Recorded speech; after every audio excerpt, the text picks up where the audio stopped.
Vous écoutez le podcast Débrouillard, l'émission de ceux qui s'en sortent avec les moyens du bord, en prenant le contrôle de leur temps, de leurs revenus pour pouvoir vivre et travailler selon leurs propres règles. Chaque semaine, discutons entrepreneuriat, productivité, technologie, philosophie et psychologie avec des personnalités exceptionnelles.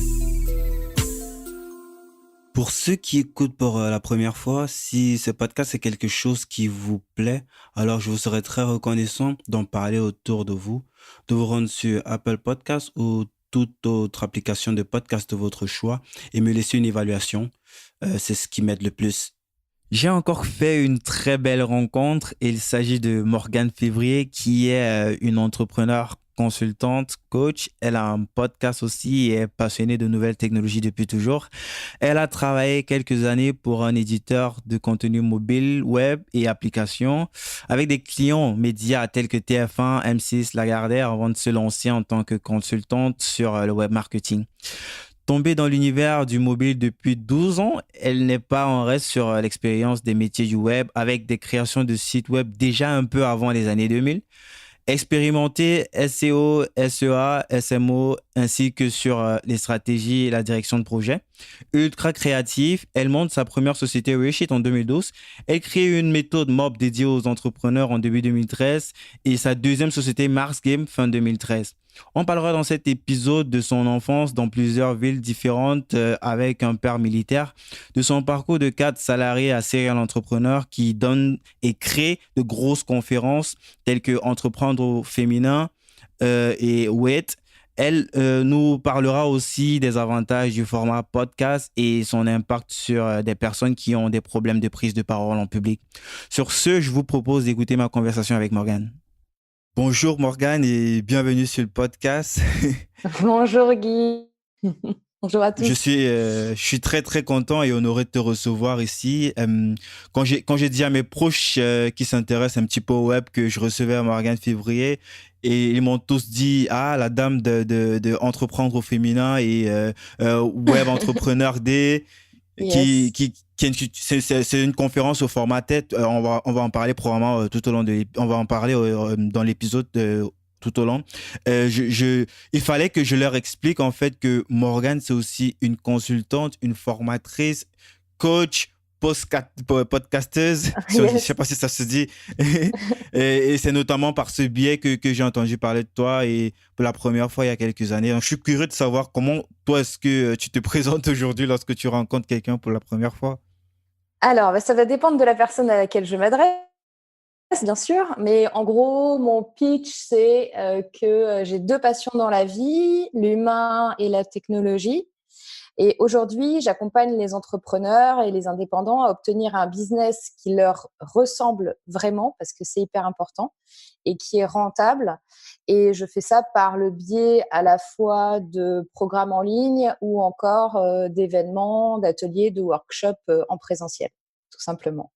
Bah justement, en parlant d'événements, c'est le biais par lequel mes proches ils te connaissent plus, entreprendre au féminin ou euh, euh, Le web, web, ouais. ouais, le web. Et c'est quelque chose qui, je dirais, dans la francophonie, c'est quelque chose qui est très, très, très connu parce que quand on regarde même les intervenants, c'est la plupart des grands acteurs du web, Ouais, notamment Alexandre Roth ou Antoine BM ouais. ou Antoine Pétavin. Donc, ce sont des personnes vraiment qui jouent, qui ressemblent un petit peu à ce que tu promeus, à ce que tu communiques en fait.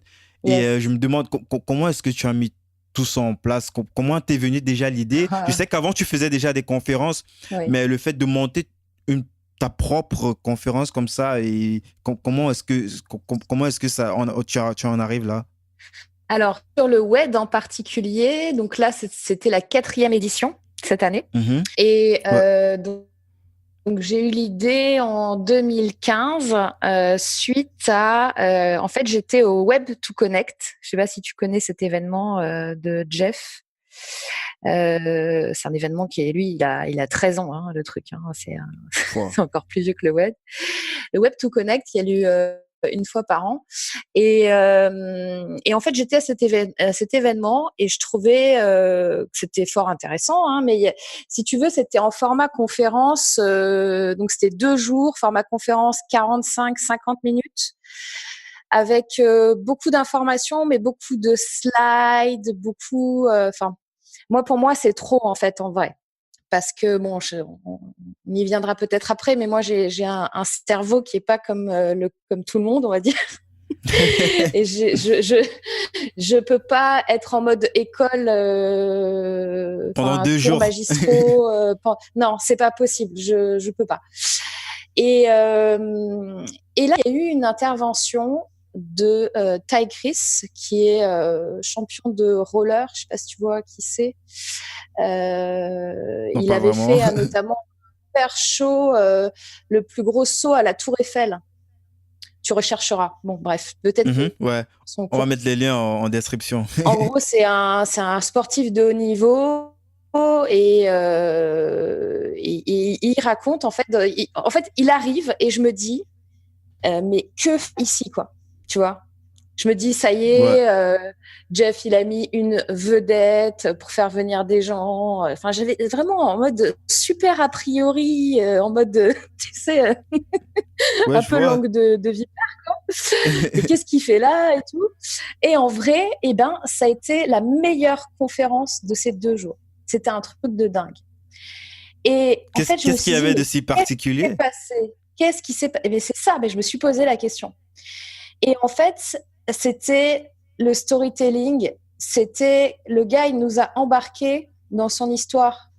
Le gars, il avait des slides avec des photos et puis il te racontait quand il était sur son lit d'hôpital, quand il avait eu sa 50e fracture Fort. et comment il a découvert le monde du web. Enfin, c'était du mindset, c'était de l'histoire, il te racontait aussi ses erreurs et de dire devant des gens, voilà, je me suis plantée et voilà comment j'ai rebondi, etc. Je pense que c'est encore plus fort que juste d'expliquer comment tu réussis.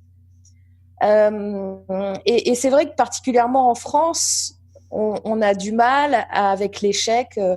Tout de suite, t'as échoué, t'es une merde, quoi. Enfin, je sais pas si on peut dire des gros mots sur ton podcast, mais bon. Non, ici, Tu y a vois, pas, c'est pas le journal de 20 heures, donc c'est free. non, tu vois l'esprit. Enfin, en Ouais, bien fait, sûr. je me suis dit, mais en fait, c'est ça qu'il faut aux gens. Ce jour, je dis, ok, je vais monter une journée de conférence, mais en format TED, en format réduit, tu vois, 15 minutes, Mhm. avec des gens qui sont connus et qui ont réussi, mais qui viennent sur scène, pas pour t'expliquer avec un PowerPoint que l'étape 1 de ton tunnel de vente, ça doit être ça, puis l'étape 2, c'est ça, puis enfin, c'est pas qu'on s'en fout, mais c'est que, en fait, les erreurs te font apprendre tellement plus que les réussites. Tu vois, je suis invitée dans des interviews et on me pose souvent cette fameuse question qui apparemment a été piquée à Tim Ferriss, qui est qu'est-ce que tu dirais à ton toi de il y a 20 ans, d'il y a 10 ans, etc., pour ne pas faire les mêmes erreurs. Mais moi, je leur Voilà, dis tous, t'anticipais sur ma question. Je vais la oui, mais reformuler, je vais la dire autrement après. moi, je peux te répondre maintenant. Je ne Mhm. changerai rien et je donnerai aucun conseil si ce n'est de garder confiance et de rester soi-même, en fait. Parce que c'est avec toutes ces erreurs, parce que moi, bien sûr, erreurs. J'ai fait plein de trucs qui n'ont pas marché, j'ai fait confiance à des gens que j'aurais pas dû, tout ce que tu veux, j'ai tout fait comme connerie. Mais Mais en en fait, même c'est temps, une je conséquence, fais qui tous je ces suis erreurs, c'est une maintenant, conséquence de ce que tu es maintenant. de ce que je suis maintenant, de ce que je suis capable de faire, de comment je vais mettre en œuvre les choses, tout simplement. Et donc, je me suis dit, voilà, suite à cette conférence, il faut que je fasse ça. Et le jour même, donc j'étais au Web2Connect, donc j'avais des intervenants qui étaient là. Il y avait Lorenzo Pancino de LearnyBox, il y Ouais, de avait Learning Laurent Box. Chénaud, il y avait un tas de gens, hein, Sébastien, le marketeur français. Enfin, il y avait. Et en fait, je suis direct allée les voir pour leur dire, voilà, je veux faire ça. Je venais d'avoir l'idée il y a 5 minutes. Tu vois ce Mhm. que je suis Ah, allée mais les t'es voir pour leur directement. Je suis allée les voir. Ok. direct, ouais, je veux faire ça et tout ça. Et construit, il s'est lancé. Et puis j'en ai parlé à Antoine Pétavin, parce qu'Antoine et moi, ça fait très longtemps qu'on est amis. Et il me dit, ouais, c'est trop une idée de fou, viens, on le fait ensemble. Moi, je lui ai dit, bah, allez, viens, on le fait ensemble. Et puis ça s'est monté comme ça. Et puis j'ai eu l'idée ouais, en décembre. Et puis en avril, l'événement a eu lieu pour la première fois. Je me suis pas posé Wow. plus de questions que ça, en fait, tout Là, simplement. on parle souvent d'exécution, mais là, c'est vraiment à vitesse grand V. C'est, c'est- On parlera, si tu veux, du sommet entreprendre au féminin après, mais c'est Ouais. pire que ça, le sommet entreprendre au féminin. Bah, du coup, Morgane, c'est vrai que pour ceux qui voudraient apprendre sur toi, il y a plein de contenu déjà sur Internet. Yes. Mais j'aimerais qu'on revienne un petit peu sur la partie qui n'est pas. Moi, ce que j'aime bien sur mon podcast, c'est d'aller à la base, d'aller à la source, à la jeunesse, Yes. histoire de comprendre en fait tout le parcours de la personne et se faire une idée en fait de ce qui se passe maintenant en fait, parce que ce n'est qu'une conséquence de ce qui s'est passé déjà Yes. avant. Donc, tu viens d'où? Tu sais quoi tes origines? Ah la vache, t'as 2-3 heures ou combien de temps il dure le podcast? Tu veux dire au niveau pays, au niveau des études, au niveau comment tu Ouais, veux ça nous intéresse. On veut savoir un petit peu d'où tu viens et pour comprendre comment est-ce que tu es arrivé à ce stade, à ce que tu fais aujourd'hui, en fait. D'où est-ce que tu viens, par exemple? Tu es originaire de quelle ville? Ouais. Alors, moi, je suis. Alors, moi, ma famille, c'est soit ça, c'est moitié corse, moitié breton, déjà, tu vois.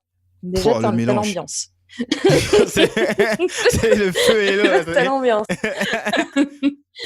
Non, mais je Partant de pense que là, ça s'annule quelque part quand même. non, je pense pas. Ok. C'est des militaires et des fonctionnaires principalement. J'ai aucun entrepreneur. Et donc, en fait, ben, moi, mon père était militaire, donc on a fait pas mal d'endroits, si tu veux. Moi, quand j'étais petite, j'ai habité en Allemagne, après, on habitait à Bordeaux, Ah, après, on habitait à justement, Toulon. je vis en Allemagne, ça tu le sais, hein? Je suis installé en Allemagne. Ah, ok. Ouais, Et, ça. et puis, ben, moi, j'ai grandi, en fait, on va dire, de Du coup, question 5-6 inutile, ans tu parles jusqu'à... allemand aussi ou Non, je parle pas allemand. Ok. Je ne parle pas du tout allemand. Je parle anglais, espagnol un petit peu, mais pas allemand. Ah, cool. Et qu'est-ce que je voulais te dire? Ouais, donc moi j'ai vécu toute mon enfance, fin d'enfance, adolescence dans le Var, à côté de Toulon. Mhm. Et puis après, j'ai fait des études de psycho à Nice, et puis après j'ai déménagé à Bordeaux, puis après je déménagé à Paris. Euh, Mais justement, je tes me suis études, enfuie. c'est quoi le rapport entre des études de psychologie et plus tard tu te retrouves dans le web marketing en fait? Ah, bah, tu te souviens? C'est quelque chose qui Oui, m'a je t'ai beaucoup dit, surpris en fait. j'ai deux passions dans la vie, l'humain et la technologie. En fait, alors, Mais technologie, pour que les gens y comprennent bien, c'est pas technologie juste pour dire technologie, c'est vraiment, tu es certifié Google, c'est vraiment ah oui, la technique au fond des choses en fait. ah bah, j'ai créé mon premier site web en 1996. Au début d'Internet, c'était même pas encore la bulle au début des années Oui, 2000. c'est ça, c'est ça, t'as compris. Pouah. Donc, et ne sachant pas coder, hein, c'est-à-dire que, et puis à la base, il y avait rien qui était en français. Enfin, tu vois, C'était juste des comment j'ai créé bouquins, mon ces bouquins premier, compliqués là. même pas. J'allais sur Internet, j'allais dans le code source des sites et je copiais-collais des bouts de code et j'essayais de comprendre comment ça marchait en modifiant des choses dedans. Et ça m'a fait un site en entier. C'est c'est pas possible. Là, je me réjouis encore de t'avoir sur ce podcast parce que là, c'est exactement, tu reflètes exactement le profil des gens que je recherche. Des gens qui se débrouillent en fait. C'est d'où le Mais nom c'est de ça, ce en fait. podcast. Tu veux faire un truc, bah, trouves le moyen de le faire, en fait, en vrai. Personne n'est plus intelligent qu'un autre, hein. C'est juste une question de te débrouiller et d'aller au bout et d'essayer de comprendre comment ça marche. Une fois que tu comprends comment ça marche, ben, tu es capable d'implémenter et de mettre en œuvre des choses, tout simplement. Donc Mhm. moi, je suis la petite fille qui, à l'âge de 7-8 ans, démonte des magnétoscopes pour comprendre comment ça marche, quoi. Tu vois? Mais comment est-ce que c'est possible? C'est quoi? T'avais un oncle ou un frère qui... Comment c'est Pas du possible, tout. en fait, la transition? Eh ben, je sais pas, c'est de parce que je veux comprendre. Je pense. J'ai toujours, j'ai toujours eu ce truc de vouloir apprendre et vouloir comprendre. Et comme je te disais tout à l'heure, en fait, moi, j'ai un cerveau qui est pas forcément branché comme les autres. Pourquoi je te dis ça? Parce que je suis 10 sur 10. Je suis dyslexique, dyscalculique, dyspraxique, 10 orthophonique, 10 tous les autres 10 que je connais pas les mots. Et du coup, ben, ça t'oblige à... J'ai presque envie de te dire que tu es en train de te foutre de ma gueule, en fait. Eh ben Tu non. vois tout ce que tu as monté aujourd'hui et tu me dis que tu es dyslexique. Eh ben oui, 10-10, quoi. Tu me prends la liste des 10, je suis tout. Donc, comment tu fais dans ces cas-là? Soit tu restes en mode autiste dans le sens, ben, tu fais rien parce que tu as l'impression que tu sais rien faire et que tu peux pas t'adapter à la société, ou soit tu essayes de t'adapter à la société. Donc, moi, ce que j'ai fait, c'est que j'ai travaillé beaucoup plus que les autres parce que je pouvais pas tout simplement, ne serait-ce que lire et écrire. C'était très compliqué pour moi parce que je confonds toutes les lettres, je confonds tous les sons. Et j'ai dû développer très jeune mes propres méthodologies, mes propres façons de faire pour faire autrement et y arriver. Parce que le truc traditionnel ne me convient pas. C'est Donc, incroyable, ça. ça a été un combat de toute ma vie, en fait. Depuis que en fait, je me suis rendu compte, tu vois, il y a peut-être 5-6 ans, qu'en vrai, je pense que j'ai fait du développement personnel très très jeune, alors que je ne savais même pas que le développement personnel existait, quoi. Et du coup, en faisant ça, d'autres capacités finalement. Et je pense que du coup, j'ai développé d'autres capacités en travaillant sur mes défauts, en travaillant, comme on disait, sur les échecs, sur les choses que tu n'arrives pas à faire. Et ben, tu t'adaptes et puis tu fais autrement que la norme et tu y arrives, quoi. Puis tu y arrives mieux quelquefois que certains parce que tu as travaillé autrement, tu as plus travaillé et voilà, quoi. Et c'est la raison pour laquelle j'ai fui la fac de psycho. Hein. Parce que quand je suis allée en fac de psycho, c'était très, très dur pour moi. Moi, je voulais comprendre justement l'humain, je voulais comprendre pourquoi mon cerveau fonctionnait différemment. Et là-bas, c'était horrible. C'est-à-dire que déjà, ils nous ont mis le premier jour dans l'amphi où on était 300 ou 400, quand ils nous font, oui, alors vous êtes là parce que vous êtes l'élite. Alors apparemment, c'est toutes les écoles et toutes les facs qui font ça à chaque fois. Déjà, ça me gonfle à un point direct, c'est bon. Et puis après, ils ont rajouté sur les 10, tu vois, ils ont dit les gens qui sont dyslexiques, etc., on en parlera, mais de toute façon, il y a une personne dyslexique dans cette salle parce que des gens ne peuvent même pas avoir le bac. Moi, j'ai un bac L, tu vois. J'arrive là dans la salle, j'ai envie de tous les tuer, de leur dire mais arrêtez quoi.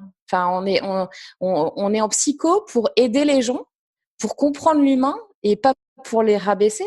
Et après, je pouvais pas faire, tu vois, il y avait des travaux pratiques, des choses comme ça. Bah, Ouais. j'étais exclue du truc parce que en fait, comme je rentre pas dans les cases, je pouvais pas travailler avec eux. Bref, donc pourquoi l'humain m'intéresse? Parce que justement, avec tous les problèmes que j'ai moi, j'ai dû m'intéresser à ces problèmes pour les comprendre et pour pouvoir trouver des solutions. Et puis plus tard, j'ai passé une certification en neurosciences appliquées du coup. T'es Mais c'est encore. incroyable, franchement. Je m'attendais pas à ça, en fait. Là, je suis un petit peu scotché, là. Ok. Donc, du coup, je pense, c'est là où tu te déplaces sur Paris, après Nice. Euh, et je sais que c'est quand même une grosse carrière. Tu as bossé au moins 10 ans, je pense, Ouais, en en entreprise. salarié. Ouais. Et là, je me demande bien, avec tout ce que tu viens de raconter, qu'est-ce que tu as effectué comme, c'était quoi ton métier en fait? Je sais que c'était tout ce qui était mobile et tout, mais Ouais. est-ce que c'était déjà technique ou on restait toujours sur la partie peut-être management, l'humain, je sais pas trop. Est-ce que tu peux nous parler un petit peu de cette période là où tu étais dans le salariat? Alors moi, j'ai jeune à 22 ans, 22-23 ans, j'avais déjà des équipes. Et puis moi, j'étais pas du tout sur la technique. Moi, j'étais côté marketing produit. Mhm.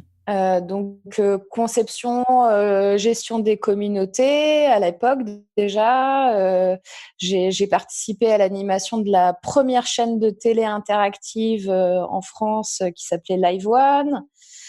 J'ai bossé avec MCM, avec Game Je crois One, avec TF1 aussi. TF1, avec M6. On leur faisait des produits en marque blanche. On faisait donc moi, je travaillais, si tu veux, à la fois sur le côté création de produits, Mhm. marketing, donc les messages promo, et puis tout ce qui était aussi gestion de projet, puisque forcément, du coup, comme je m'intéresse à la tech depuis que je suis gamine, eh ben, j'ai parlé aux ingénieurs. Donc, je parle couramment le développeur, sans savoir moi-même coder, hein, attention. Mais ça, c'était quelque chose, c'est une vraie clé quand ça, c'est valable dans toutes les boîtes et c'est valable encore maintenant puisque je fais encore des interventions dans des entreprises et des choses comme ça sur du leadership, de la digitalisation, du management. Et tu as toujours, toujours, toujours un problème entre les équipes produits et les équipes ingénieurs. Moi, je parle couramment les deux. Donc, en fait, le truc, il est super fluide. C'est vrai que c'est un gros avantage en fait parce que Ouais.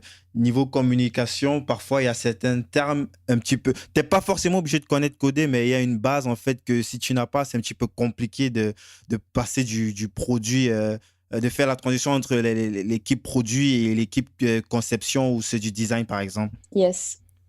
Euh, du coup, comment la transition s'est faite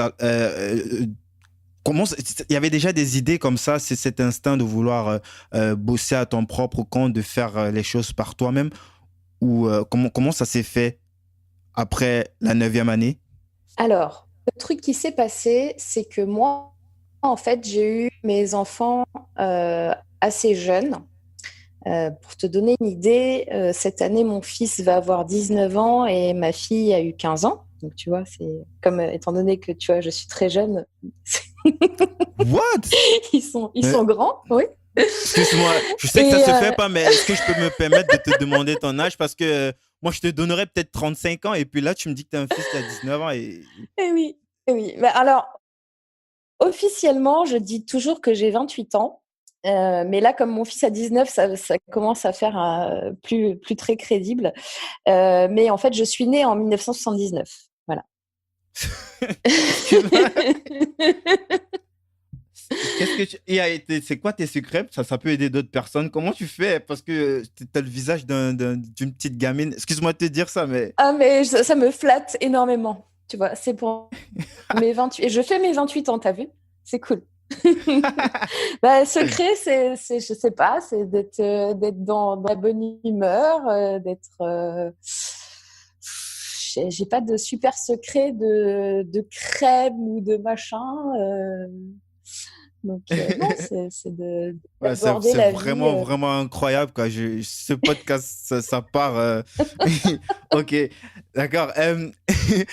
Donc, tu étais en train de vouloir raconter la transition et puis il y a le Ouais. fait que tu disais que tu as eu tes enfants assez jeunes et puis j'imagine que là, tu étais confronté à... Ça, c'est compliqué de faire tout ce que tu fais actuellement avec deux enfants, en fait. Ouais, en plus, oui, tout ce parcours-là, je l'ai fait avec mes deux enfants, hein. Donc, puis je suis séparée de leur père depuis un bon moment, donc quand ils étaient petits déjà. Mhm. Et Mais là, t'as encore rien lancé ouais, toute seule. T'es séparé, t'as deux enfants et t'as même pas encore lancé un truc, quoi. T'es encore en entreprise, si j'ai bien compris. oui. Alors là, je suis au début et en fait, en vrai, je me dis bon, faut que je trouve des sous pour mes enfants. Enfin, tu vois, le point de départ, c'est quand tu as des enfants, tu fonctionnes plus de la même façon que quand tu es seul. Moi, si tu veux, si tu me donnes, enfin, habiter, C'est quelque chose de très compliqué, hein. Je tu sais mets un ça parce matelas par que terre, par terre et tu me donnes une casserole de pâtes, je m'en fous. Enfin, tu vois ce que je veux dire? J'ai pas ouais, c'est une exigence de confort. Par contre, dès que tu as les enfants, là, c'est différent. Là, tu te dis, OK, moi, il faut que je leur donne le mieux possible ce qu'ils ont besoin d'avoir. c'est même beaucoup plus compliqué que ça, Morgan. Je me permets de te couper parce que c'est un sujet qu'on ne parle pas assez. Il y a notamment Christine Kelly, tu connais, de TPMP. Elle était aussi, comment on appelle, l'organisme qui surveille tout ce qui se passe sur les Le médias, le CSA. CSA, ouais. Et elle en parle beaucoup, en fait, des familles monoparentales, en fait, des Ouais. difficultés qu'ils rencontrent.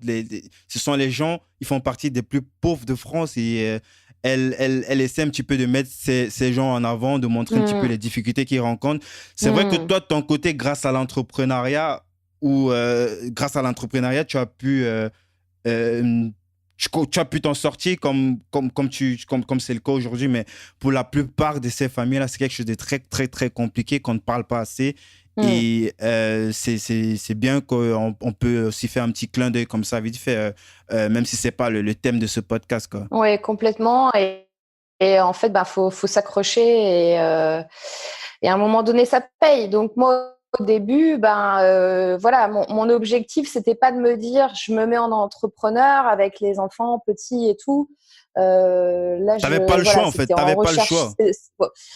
En fait, ouais, je me suis Il pas fallait que tu trouves une posé, si tu solution, en veux, la fait. question. Ouais, voilà, je me suis dit, bon, bah, au moins là, je suis sûre que j'ai de l'argent qui rentre tous les mois, quelque chose de stable, et je sais que mes enfants, du coup, ils auront ce qu'il faut, tu vois. Et Mhm. pendant 10 ans, j'ai retenu quelque part cette envie d'entreprendre.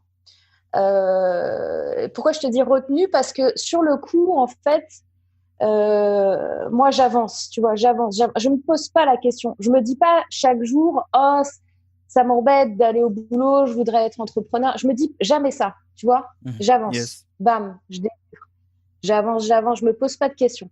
Et un jour, bah, je me pose la question, mais quand je me pose la question, je suis très très bien. C'est-à-dire que je suis directrice du business development international de ma boîte.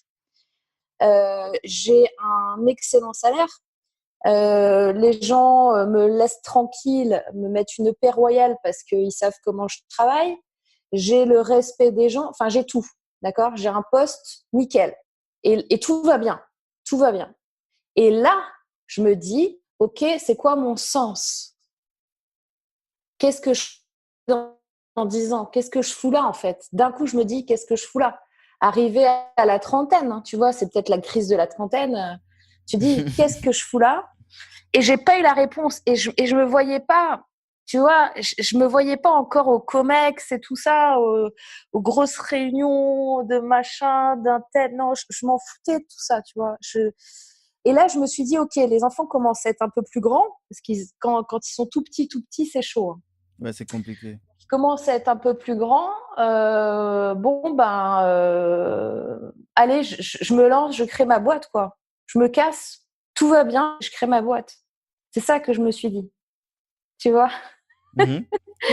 Ça Et fait une belle transition. Est-ce que là, tu avais déjà une idée plus ou moins fixe de ce que tu allais lancer comme produit ou, oui, parce qu'en parlant de boîtes, il y en a tellement qui se sont plantés, qui ont bien réussi, que tu as créé. Et comment ça, au départ, tu avais quelqu'un qui t'a motivé, par exemple? non, personne. Moi, j'ai besoin de personne pour me motiver. Je me motive toute seule. Je suis en mode- Moi, j'aurais très bien pu rester où j'étais, si tu veux. C'était nickel. Je veux dire, mais euh, alors, je te fais une digression sur, en D'accord. fait, j'ai retrouvé il y a 3 4 ans, un carton à moi avec des papiers à moi. Et qu'est-ce que je trouve dedans? Je trouve un dossier de création d'entreprise que j'avais fait quand j'avais même pas 18 ans. Je crois que j'avais 17 ans. Et donc, c'est une liasse de papier parce qu'à l'époque, il n'y avait absolument rien de numérique. Il n'y D'accord? avait pas de Je Google lis le Doc et truc. tout. Non, non, non, non, non, non, non, no way.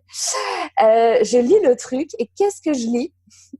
Je lis que je voulais faire YouTube. Je voulais faire une plateforme. Une plateforme d'hébergement de vidéos. Exactement. Et je te mets tout le projet et j'ai tout décrit, parce qu'il fallait tout décrire et tout. Enfin, et je regarde ça, j'ai rigolé, quoi. Enfin bon, bref, voilà, ça c'était l'aparté pour mon envie d'entreprendre. Tu vois, elle était là, elle était en sommeil, mais j'ai pas souffert de pas la faire, tu vois. Mhm. Et donc quand je me dis, La donc, preuve, tu ne pour t'en ta rappelais question, même pas jusqu'à ce que je tu m'en tombes sur ces rappelais même cartons. pas exactement. Mais c'est ça, c'est dingue, hein. C'est dingue. Je me suis mis en veille en fait. Je me suis mis en veille et c'était mes enfants, tu vois. Mhm. C'était tout, quoi. Et qu'est-ce que j'ai eu comme idée? Alors, moi, à la base, à cette époque-là, donc ça fait un peu de temps hein, que j'ai créé ma première boîte, euh, je m'étais dit, ah là là, tu peux pas monter une boîte si t'as pas une idée géniale. Tu peux pas monter une boîte si t'as pas une idée innovante, révolutionnaire, etc. J'avais ça dans la tête à l'époque. Et bon, alors, je peux vous dire que c'est totalement faux hein, de penser comme ça, parce que c'est pas l'idée qui va compter, c'est pas le fait que ce soit révolutionnaire ou innovant. Hein, notez-le vous bien. Toujours est-il que je pensais ça à l'époque, et que du coup, qu'est-ce que j'ai fait? Eh ben, j'ai créé un assistant personnel. Je vais joindre bien sûr sur Bill via des mails Un pour assistant? ouais un assistant personnel Assistant virtuel? virtuel. Bah, virtuel, c'était moi. C'était moi qui répondais. Ah, Et, ouais, et en fait, c'était à destination justement des cadres et des entrepreneurs. Cadres, parce que moi, j'étais cadre sup à l'époque et j'étais complètement débordée dans ma vie perso. C'est-à-dire que la semaine, elle passe à 200 000 à l'heure, c'est vendredi soir et tu as tes enfants qui te font hey, maman, qu'est-ce qu'on fait ce week-end? Comment ça, c'est le week-end? J'en sais rien, je ne sais pas, tu vois. Donc, c'est un assistant qui allait t'aider pour les loisirs, pour les réservations, pour t'envoyer des bons plans, des idées, organiser un week-end, des choses comme ça. Et également, qui allait te mettre en relation avec des professionnels et intervenir pour toi sur des choses du quotidien. Typiquement, moi, en anecdote, une fois, ce qui m'était arrivé, c'est que donc quand j'étais salariée, je me lève le matin, je mets le pied en dehors du lit et qu'est-ce que j'ai? J'ai 3 centimètres d'eau parce que j'avais une fuite qui s'était déclarée dans ma salle de bain pendant la nuit et j'avais rendez-vous chez TF1 à 9h30. Et là, dans ma tête, eh ben, je sais pas du tout ce que je dois faire. Je sais pas qui je dois appeler, je sais pas comment ça marche, je sais pas si. Et moi, dans ma tête, c'est je vais être en retard chez TF1, quoi. Tu vois, c'est pas comment je fais pour appeler un plombier, non, c'est au secours, je sais pas quoi faire.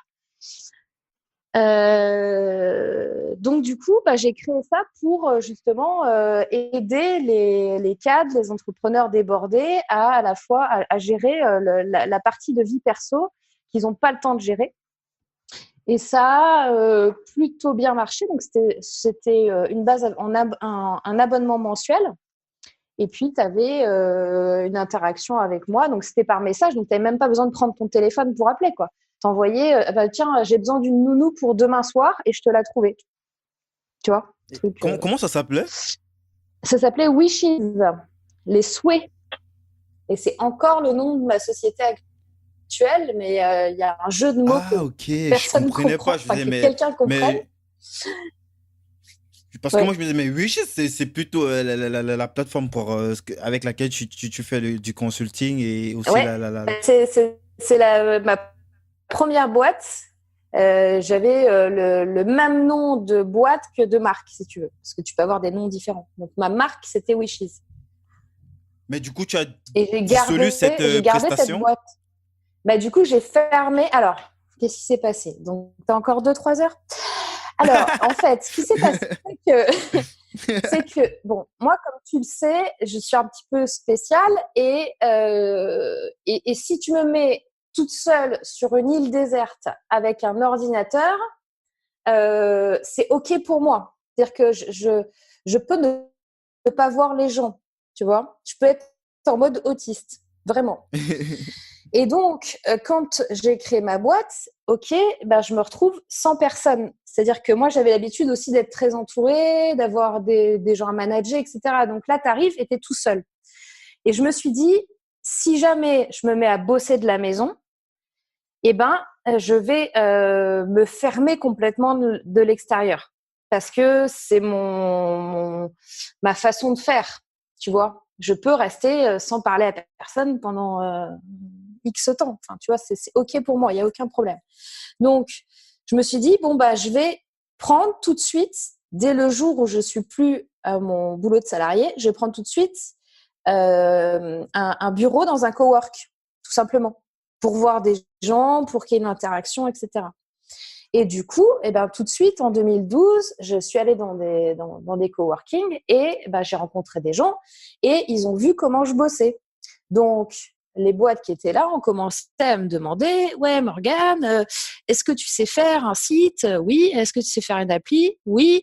Est-ce que tu sais faire du community management sur les réseaux sociaux ? Oui. Mais en ce Est-ce moment, que tu tu étais sais en train faire de du… » bosser sur ton projet, Oh, quoi. C'était pas forcément. oui, oui, ben, je faisais les deux. Bah écoute, tant qu'à faire, Ok. moi, tu sais.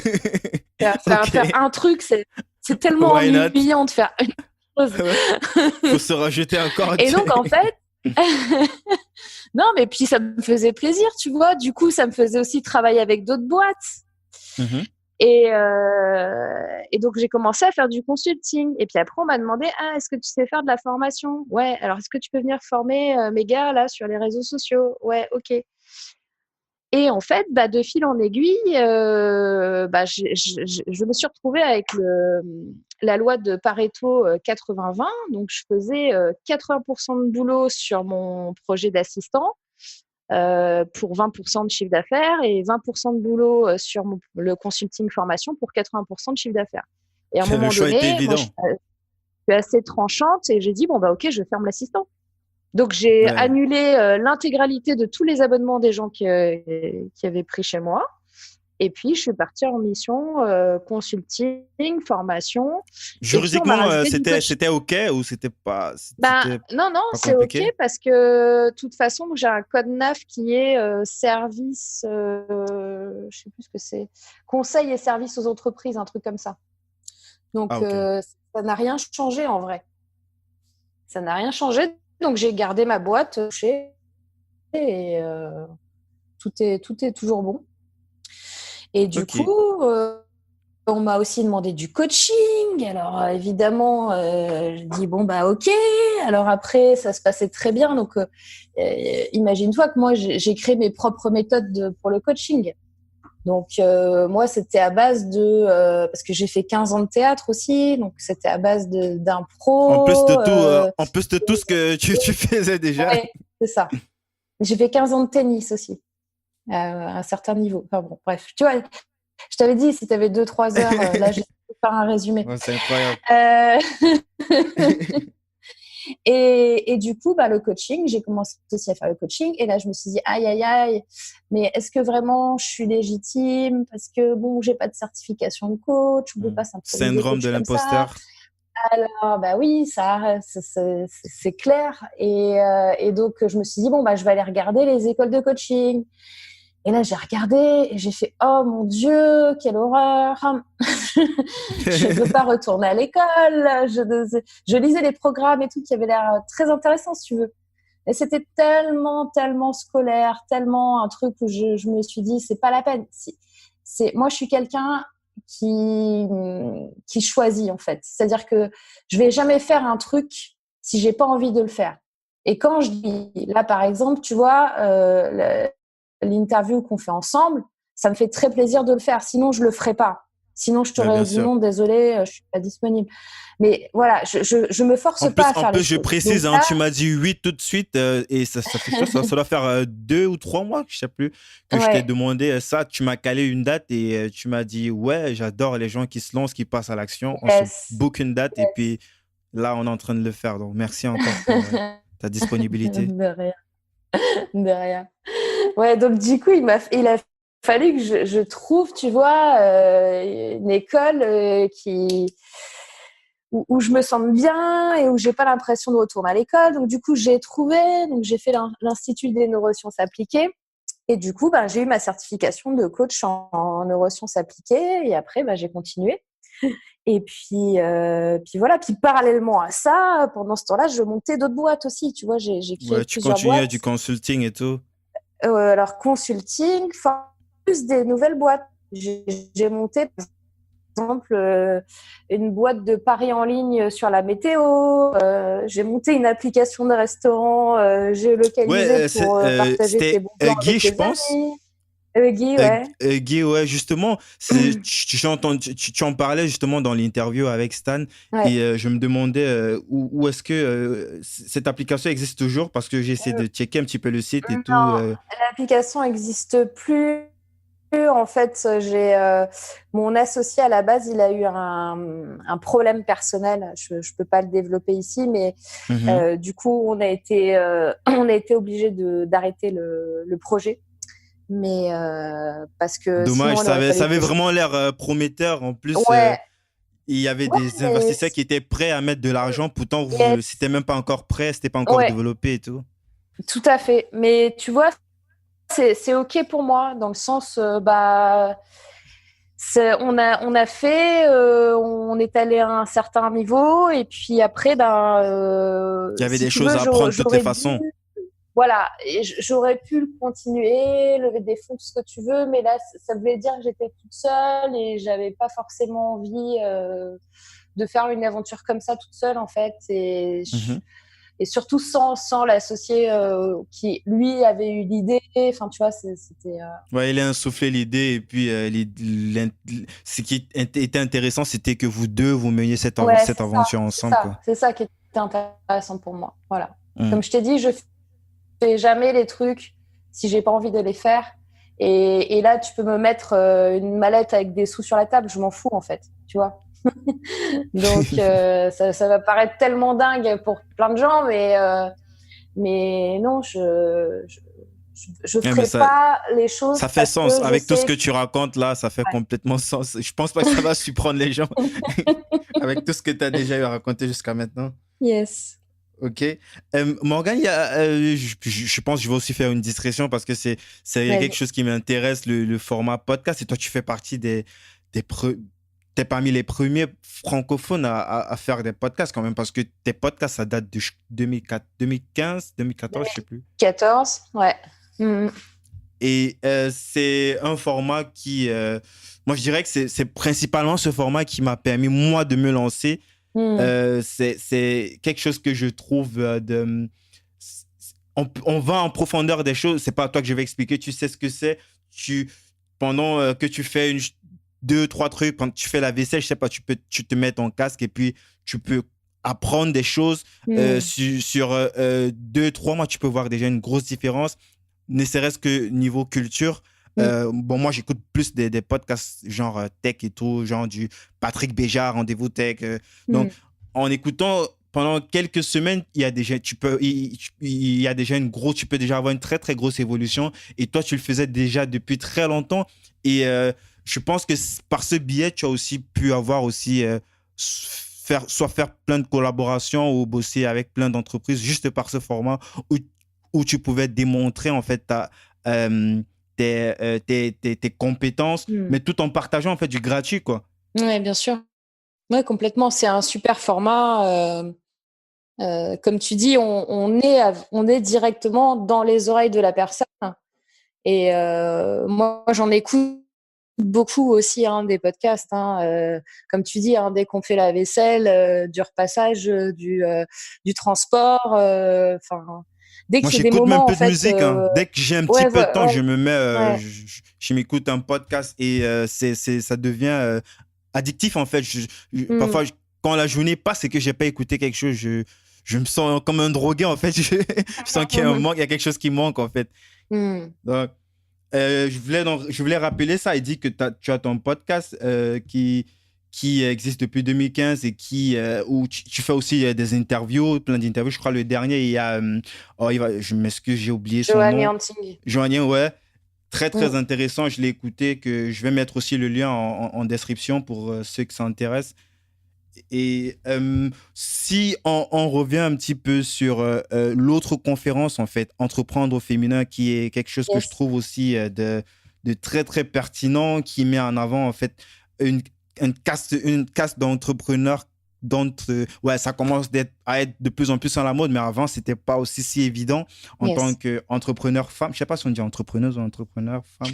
Moi, je dis entrepreneur, mais après, je crois que les deux sont permis en français.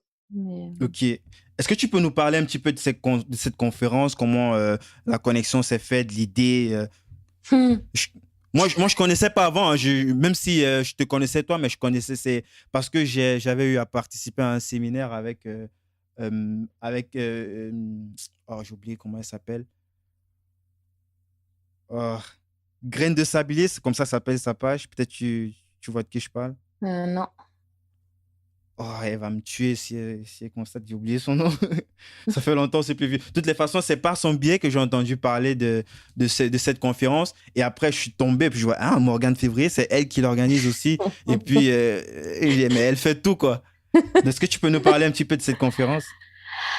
Alors, cette conférence, donc tu disais, j'ai mis pas longtemps à mettre en œuvre le WED en 2015, mais en fait, c'était pire pour le sommet Entreprendre au féminin.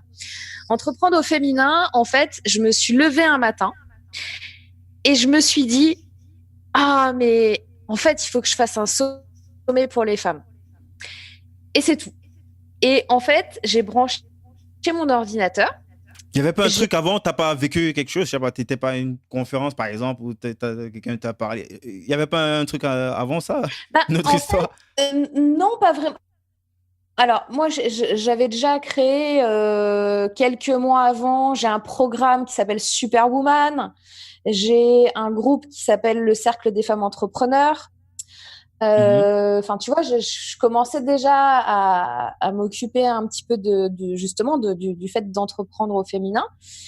Et s'il y avait mon ami Lingen Sia, je sais pas si tu vois qui Ouais, c'est, solo qui a le entrepreneur. podcast solopreneur.fr, Solopreneur, ouais, pardon, ouais. ouais, qui a un podcast aussi et qui venait de faire un sommet sur l'entrepreneuriat auquel j'ai participé en tant qu'intervenante. Et je sais pas, peut-être avec tout ça, bah, je me lève le matin et je me dis en fait, je vais faire un sommet pour les femmes entrepreneurs. J'allume mon ordi, je me mets sur Facebook, Facebook Live, et je me mets dans le cercle des femmes entrepreneurs et je leur dis hey, salut les gars, comment ça va bien? Eh bien écoutez, je viens de me lever et j'ai une super idée. Est-ce que ça vous intéresserait que je fasse un sommet pour les femmes entrepreneurs? On parlerait bien-être, on parlerait famille, on parlerait business, quelque chose d'un peu différent, etc. Et là, en fait, j'échange avec elles, tu vois, tout simplement. Et là, bah, j'ai que des réactions, waouh, c'est trop bien, j'adore et tout, non, non, non. Et là, on commence à me poser des questions du genre, c'est quand? Et ben, je sais pas, là, je me suis pas encore posé la question, en fait, tu vois, parce que là, je viens juste de venir vous voir pour vous dire ça parce que je viens juste de voir l'idée. Mhm. Et en fait, on était début février 2019 quand je fais ce live. Et quelqu'un dans le live me dit ah, mais Morgane, ah oui, non, on me pose la question, c'est quand? Moi, je dis, je sais pas. Je dis, bon, on est début février. Je me dis, bon, je vais pas mettre un truc trop loin parce que sinon, ça. Et je leur sors comme ça, bah, c'est en mars. J'ai aucune idée. Hein. Comme ça, Je sans leur même sors, c'est savoir en mars. ce dont Ah tu oui, as ah besoin, oui, le temps que ça va prendre. ah non, oui, ouais, Tu n'avais exactement, même pas de exactement. salle. Ah non, non, non, non, j'ai pas allumé mon cerveau. J'étais en mode intuition 100%. Là, je suis en mode, de toute façon, depuis janvier, j'ai pas allumé mon cerveau, je te le dis. Donc, j'arrive. Je leur dis ça. Je leur dis, on me sort en mars. Et là, quelqu'un dit, Mais attends, c'est génial! Le 8 mars, c'est la journée de la femme. Ok. Alors là, je leur fais bah ok, ça commence le 8 mars. Et voilà. Et combien de temps ça dure? Je sais pas, une semaine, etc. Bon. Et, et du coup, je leur dis, ben, écoutez les filles, donc moi je sais pas qui va intervenir ni rien, donc je leur dis en live, bah, si vous voulez intervenir, envoyez-moi un mail, vous proposez votre candidature, etc. Et puis voilà. Et de là, je reçois 60 demandes pour être intervenante, tu vois. Wow. Et je me dis, ok, donc on est le 3 février ou le 8 d'ailleurs, c'était peut-être, enfin, il faut que je retrouve les dates, mais en gros, on est à un mois du sommet. Mhm. Et donc, ben, je fais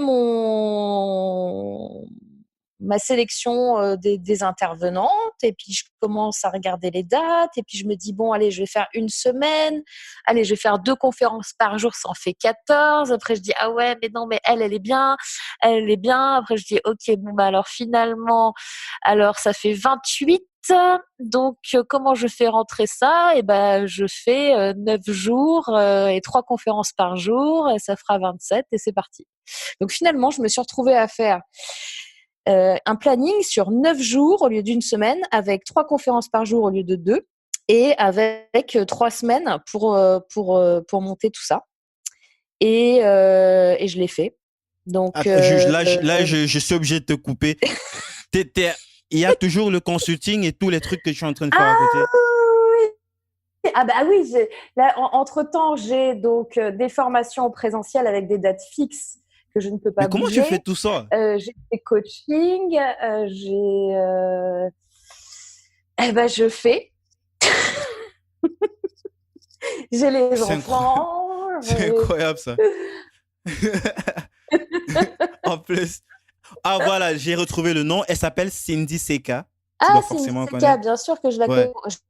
je l'ai accompagnée d'ailleurs en Ouais, coaching. on a participé à une conférence ensemble et c'est elle en fait qui m'a parlé de ça pour la première fois avant que je me suis rendu compte que c'était toi en fait qui l'organisais encore une fois de plus parmi les 10 000 projets que tu avais déjà. Yes, yes, yes. Bon, mais Yes. c'est incroyable la façon, la mise en exécution, comment tu fais. Peut-être c'est un petit peu trop personnel. Est-ce que ça n'empiète pas un petit peu au niveau privé, peut-être la famille, peut-être ça. Bah écoute, non, parce que j'ai plus de temps pour ma famille que quand j'étais cadre sup, hein.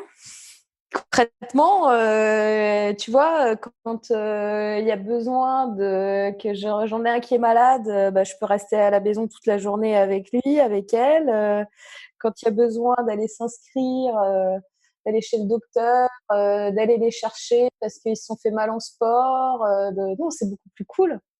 Je fais la petite pause 4 heures avec eux. Non, non, je les vois plus qu'avant. Là où ça a empiété, effectivement, c'est pendant le sommet des 9 jours, parce que là, j'avais 3 conférences par jour, une à midi, une à 18h, une à 21h. Donc moi, je les ai enregistrées en amont pour pouvoir tout simplement avoir un programme, si tu veux, Mhm. qui est respecté et que tout le monde soit disponible et que l'enregistrement soit bien. Mais après, moi, j'étais en live. J'étais chaque fois en live pour chacune des conférences avec l'intervenante. Donc, ça veut dire que de midi à 13h, j'étais en live. De 18h à 19h, j'étais en live. Et de 21h à 22h, j'étais en live. Donc, les créneaux, souvent, je mange avec mes enfants le midi aussi. Donc, ça veut dire que là, je mangeais pas avec eux. Et les 2 créneaux du soir, forcément, c'est des moments, des heures où je passe plus de temps avec eux. Et là, bah, je n'étais pas dispo. Donc là, ça a empiété. Mais sinon, j'ai beaucoup plus de temps avec ma famille que quand j'étais cadre sup. Hein. Ça, c'est clair et net. Hein. Quel que soit le niveau que je me mets en charge de travail. Mais j'ai un atout, c'est que je suis quelqu'un qui est relativement rapide dans l'exécution. C'est-à-dire que Ah, c'est clair, hein. typiquement, On le voit. le site, tu vois, le site, parce que j'ai dû monter un site. Ah oui, que j'ai dû chercher un nom de domaine, j'ai dû chercher comment se produit. Au début, je leur ai pas dit ça s'appelle Entreprendre au féminin. Je savais pas comment ça s'appelait. Pour moi, c'était un sommet pour les entrepreneurs Ah, femmes. le nom, Et c'est après que le nom ah est, ouais, que, le que nom, t'as je l'ai tout. pas. Je me dis, une fois que j'ai fait mon live, que j'ai plein de demandes, que les gens elles sont comme des oufs et tout, je me dis bon bah ok, donc du coup, et que j'ai la date, du coup, le 8 mars, je me dis bon bah alors comment ça va s'appeler mon truc? Et je me dis Ah, entreprendre au féminin, c'est bien. c'est du vrai lean dans toute sa Ah splendeur, bah en oui, fait. ah bah oui. Et là je me dis ça a l'air bien, et puis je me dis bon bah ça doit être pris ce truc-là. Je tape nom de domaine.com, je vois qu'il est dispo, je fais bah vas-y, je le prends quoi. Je l'ai pris là, début février, le nom de domaine. Et puis je délivre. Et puis derrière, j'ai mis peut-être, je sais pas, 4 heures pour faire le site, la page de vente, la page de commande, tout. Et puis derrière, pour tout mettre en place, parce que tu avais un accès pendant 48 heures aux vidéos. Puis après, tu avais un espace membre avec du VIP, avec du replay. Donc tout ça, il faut le mettre en œuvre. Donc j'ai tout fait pareil. Mais ça, c'est rapide pour moi. Tout ce qui est technique, il n'y a aucun problème. Et après, il a fallu communiquer. Donc, j'ai eu quand même 5000, un peu plus de 5400 personnes qui se sont inscrites au sommet. C'était un truc de fou. C'est vraiment Et incroyable. en 3 semaines, tout est pour tout. Donc, le temps de créer le produit, de faire la com et de le lancer, quoi. 3 semaines. Comment est-ce qu'elle a fait? Là, vraiment, je suis. Tu expliques, tu vois, je comprends, je l'entends, mais en fait, j'essaie de visualiser, de me mettre dans la peau des choses. Et puis, je me dis, mais moi, j'aurais pas pu gérer tout ça en Oui, 3 semaines avec tous ces trucs à côté. c'est une question aussi d'habituer ton cerveau, je pense. Euh, c'est comme tout. Enfin, moi, à l'heure actuelle, par exemple, quand je crée une formation complète, ça va me prendre une demi-journée maximum. La première fois que j'ai créé une formation, ça m'a pris une semaine. La première fois que j'ai créé un podcast, ça m'a pris une journée. Là, maintenant, quand je crée un podcast, ça me prend juste le temps d'enregistrer et de le download parce que je le réécoute pas, je le monte pas, je le balance comme ça. Mais la première Ouais, fois, maintenant, c'est ce que je fais, ouais. Mais avant, ah oui, le premier podcast, je voulais absolument qu'il soit parfait. parfait, oui, Ouais, ouais. je pense que ça m'a pris au moins 3 jours, en fait. Ben moi, Maintenant, moi, ça m'a pris normalement, un jour. dès que je l'ai enregistré, maximum C'est en bon. 1 heure de temps, introduction, conclusion, et puis Voilà. c'est bon. Et ben voilà. Et ben c'est pareil. Dis-toi que là, l'exemple du podcast, c'est pareil avec tout. Moi, j'ai tellement l'habitude de faire des sites, j'ai Non, mais tellement le l'habitude podcast, de je le fais créer tout des le produits. temps, donc chaque semaine. Donc, c'est. Là, ça va, mais là, toi, tu parles d'un gros truc. C'est pas juste un podcast, c'est très, très gros. Et par rapport au temps qui est imparti pour ça, c'est. Et en plus, le rendu, parce que là, on ne parle même pas, en fait, du rendu, on parle juste le rendu, en fait. Il y a Mm. que de très bons témoignages. J'ai pas encore eu Ah cette chance, peut-être, de participer, par exemple, au 8, ouais, ouais. mais il y a que de bons rendus. Tous ceux que je connais qui sont passés par là, il y a que de bons, il y a que de Ah trucs ouais, positifs ouais. en fait. J'ai eu des commentaires absolument formidables des gens. Non, c'est Et ça en et fait. c'est ça mon essence. Mais tu sais, c'est ça mon essence. C'est ça mon moteur. Mhm. C'est pour ça que je fais ce métier-là. C'est pas, Cette association d'exécution et de très bonne exécution et de bons rendus après, peut pas faire mieux, Moi, je le fais franchement. pour que les gens et pour qu'ils soient dans cet état-là de dire waouh, ça a changé quelque chose pour moi. Ça a changé ma vie, ça a changé ma façon de penser. Grâce à ça, j'ai pu faire X milliers d'euros sur mon dernier tunnel. Enfin, c'est ça mon truc, c'est de devoir se dire waouh, j'ai fait. Et là, tu vois, j'ai tenté des nouveaux trucs là. Enfin, des nouveaux trucs. C'est pas vraiment des nouveaux trucs, mais devant autant de gens j'ai commencé là, je commence à faire du coaching live, tu vois. C'est-à-dire que je prends quelqu'un sur scène avec moi, Ah, ça dure 2 minutes, il arrive, il a un problème, il repart, son problème est réglé. Ça, c'est nouveau, ça. Là, je l'ai fait au WED, je l'ai fait au Game Entrepreneur Live. mhm. Et là, maintenant, je vais faire beaucoup de conférences, je pense, avec ce format-là, parce que tu vois la C'est personne intéressant, se surtout que transformer de c'est toi, pas quoi. tout le monde qui le fait, donc je crois que ça peut péter, hein, comme Ah d'habitude, de toutes les ben, façons. c'est pas facile à faire, ça, pour le coup. Ah, j'imagine, Pas j'imagine. facile à faire dans un temps donné. Parce que tu vois, Parce je qu'il me faut dis, OK, vite j'ai comprendre, il faut 2 rapidement minutes. comprendre Ouais, la problématique de la oui, personne et oui, trouver le langage avec lequel, parce oui, que tu peux avoir la solution, mais il faut bien que cette oui. personne puisse assimiler cette solution comme tu l'as dans ta tête, en fait. C'est ça le plus dur. Oui, mais c'est pour ça que je le pense pas comme ça. Moi, je pense que tout être, toute personne a les solutions en elle. Et en fait, moi, ce que je fais, c'est que je vais pas donner la solution. Je vais pas, comment te dire? Je fais pas du consulting là, je fais du coaching. Donc, je vais prendre le problème de la personne, le requalifier, lui poser la bonne question ou les bonnes questions. Et là, c'est elle qui trouve la solution. Pourquoi c'est important ça? Parce que moi, je peux te conseiller toutes les solutions que tu veux. Je peux te dire, écoute, Guy, pour être plus heureux, il faut que le lundi matin, tu te mettes un t-shirt rose. C'est ça ta solution, tu vois? C'est le lundi matin, Ouais. tu te mets un t-shirt rose. Si je te dis ça, mais que le rose, tu détestes ça, genre tu te dis, mais je préfère mourir que de porter un t-shirt rose le lundi. Bon, bah, c'est pas parce que tu sais que c'est bien pour toi que tu Et en vas le plus, c'est faire. vrai. D'accord? Bon. Alors que si on discute ensemble et qu'on a un échange et qu'au final, tu te dis, toi, putain, mais en fait, il faut que je porte un t-shirt rose le lundi matin. Et que là, moi, je te dis, oui, c'est ça. Donc, fais-le.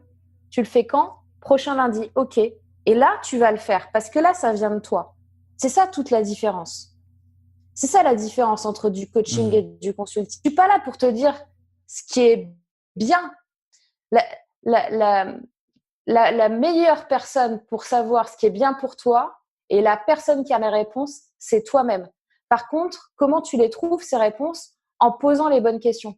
Et quand on est tout seul dans notre tête, ce qui est normal, bon, s'il y en a qui sont plusieurs dans leur tête, je suis désolée pour eux, moi ça m'arrive aussi d'être plusieurs dans ma tête, mais on est tout seul avec nous-mêmes, finalement, même si on est socialement intégré, même si, voilà, il y a des questions, il y a des choses, on est torturé par des choses avec nous-mêmes. Et Mhm. si on arrive à se poser la bonne question, c'est là qu'on va trouver la bonne réponse. Tu vois? Et c'est ça qui va tout changer. Là, tu vois, j'ai une personne qui était d'ailleurs intervenante au sommet Entreprendre au féminin, qui est montée sur scène au WED, que j'ai fait monter sur scène. Et c'est pas préparé à l'avance, hein, c'est-à-dire que là, je dis oui, qui sait qu'il y a un problème, machin, ok, monte. Donc c'était Michel Conclaves qui est montée sur scène. Et en fait, elle s'est aperçue en me parlant avec les questions que je lui ai posées que son problème de procrastination qu'elle avait là, c'était parce qu'elle avait peur de la réussite. Et ça lui a fait une claque dans la gueule. Elle a pleuré et elle a pris conscience. Et derrière, maintenant, elle sait les actions qu'elle doit faire pour pouvoir passer derrière cette peur. Et là, je dis, regarde, c'est OK, regarde, tu as peur de la réussite, regarde, tu as peur que les gens t'aiment. Est-ce que vous l'aimez? Et là, elle s'est pris une grosse claque de 200 personnes qui lui font des applaudissements, des Michel, des machins. Boum, tu vois. Je dis maintenant, à chaque fois que tu auras peur, tu gardes ça dans la tête, tu crées un pattern là-dessus, tu vois, sur OK, Mhm. qu'est-ce qui se passe si je réussis? Les gens m'aiment, les gens vont me voir. Oh, et qu'est-ce qui se passe? Regarde, je suis sur scène, les gens m'aiment, les gens me voient et je ne suis pas morte. Je suis là et j'accueille et je suis contente d'accueillir ça. Ça me met dans la joie et ça me met pas dans la détresse, tu vois. Et c'était ultra fort. Tu en parles comme ça, Morgane, ça a l'air. C'est que ça se vit, en fait. Ça Mais se ça se vit. C'est vit, quelque chose, bien ça sûr, se ça se vit. vit. Ça se vit et je ne peux qu'encourager les gens à absolument, ne serait-ce que par curiosité, d'aller voir et puis de prendre parti plus tard, mais d'avoir voir en live. Euh, on a déjà fait plus d'une heure, Morgane, mais j'ai tellement encore de questions, mais j'espère Vas-y, peut-être, vas-y. disons, on pourra se faire en follow-up. Mais une question que j'aimerais absolument te poser, c'est par rapport à cette partie de ta vie où tu avais ces problématiques personnelles liées à ces difficultés que tu rencontrais par rapport au fait que tu sois dyslexique et que tu voulais en fait comprendre l'homme, comprendre l'humain Ouais, pour pouvoir essayer de voir comment est-ce que toi, tu pouvais t'en sortir, toi. ouais. Ce qui t'a amené à aller faire cette certification dans les neurosciences. Ouais. Et ce qui m'intéresse le plus dans ça, puisque c'est une problématique que j'ai, c'est aussi l'un des points qui m'a poussé aussi à lancer ce podcast, c'est la prise de parole en fait en public. Mhm. Et c'est quelque chose qui, je pense qu'on le dit pas assez, mais qui fait la différence en fait. Même dans le business, dans tout en fait. Si tu lances un nouveau truc, tu cherches des investisseurs, il faut bien que tu saches pitcher le truc, que tu saches parler aux gens, que tu saches que tu puisses mettre en fait l'idée de ton projet, comment tu visualises dans la tête des autres. Et ça se fait à travers en fait cette prise de parole, cette faculté à savoir parler devant les gens. Et moi, je me suis dit que peut-être ce podcast pourrait, moi, me permettre déjà commencer, pas forcément, mais commencer déjà à aller vers les gens et aussi à m'entraîner un petit peu à savoir parler. C'est vrai, il y a pas des tonnes de personnes devant moi. Je le fais, c'est vrai, c'est pas en live, mais c'est déjà un début, en fait. Et je sais pas ce que tu pourrais nous dire par rapport à ça, la prise de parole en 2019 et par rapport à tout ce qui va se faire comme projet digital dans l'avenir, le rôle, l'impact en fait de la prise de parole. Alors, tu as totalement raison. La prise de parole, c'est hyper, hyper important. Et le choix que tu as fait en créant ce podcast, forcément, c'est quelque chose qui est bénéfique pour toi. Quel que soit d'où tu pars en termes de prise de parole à la base, De rien, hein, c'est j'ai envie de clair. dire de Et moins ben, 10 en fait. moi, je pars de moins 2000. Non, mais vraiment, mais moi, normalement, en fait, ma condition fait que je ne suis pas capable d'aligner deux mots que tu peux comprendre. Quand je suis très, très, très fatiguée, je me mets à bégayer ou à ne plus du tout arriver à trouver le mot que je veux utiliser, etc. Donc, pour ça, il y a un secret qui est très simple. Et moi, je suis quelqu'un d'introverti à la base. C'est-à-dire que tu me mets dans une salle avec 500 personnes en mode cocktail, je suis au bout de ma vie. J'ai pas envie d'aller voir les C'est gens. pareil que moi. Moi, j'ai envie de m'envoler en fait, j'ai envie de fuir. Mais oui, t'as envie de courir. Alors tu prends une petite coupe d'un truc, tu Je regardes prends ton mon téléphone, je fais téléphone. l'air, Qu'est-ce que je fais là? Les gens, ils vont venir me parler. Il va falloir que je leur explique qu'est-ce que je fais dans la vie. Non, mais horrible. Mais moi, je suis comme ça. Je suis introvertie. La clé, en fait, c'est de faire ce que tu fais, c'est-à-dire déjà de sortir de ta zone de confort comme tu le fais en créant ce podcast, parce que c'est pas vraiment pas facile de faire un podcast. Alors, il y a des gens qui diront ouais, c'est plus facile les podcasts que les vidéos, etc. Ouais, mais en fait, c'est pas une question de plus facile. C'est une question d'être OK, de diffuser sa voix, de diffuser son image à quelqu'un qu'on connaît pas. Ça, c'est le premier truc, tu vois, de se dire bon, bah, je suis OK, il y a des gens qui vont écouter ça. Et peut-être il y a des gens qui vont pas aimer.